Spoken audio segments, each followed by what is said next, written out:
Football খেলা শরীয়তের দৃষ্টিতে হারাম নয়।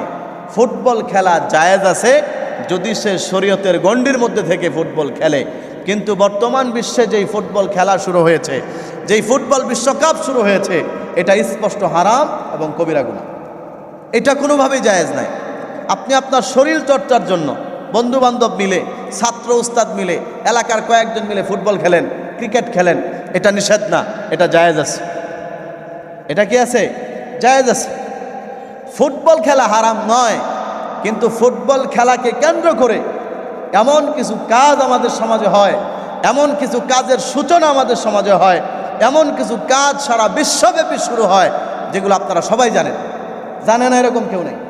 এই কাজগুলো স্পষ্ট হারাম এবং এই কাজগুলো শুরু হয় ফুটবল খেলাকেই কেন্দ্র করে। সুতরাং ফুটবল খেলা দেখা, এই কাজগুলোকে সমর্থন করা, আর এই কাজগুলোকে সমর্থন করা একজন ন্যূনতম ইমানদার যার মধ্যে ইমান আছে সে কখনোই করতে পারে না। এটা তার জন্য স্পষ্ট হারাম এবং কবিরা গুনাহ।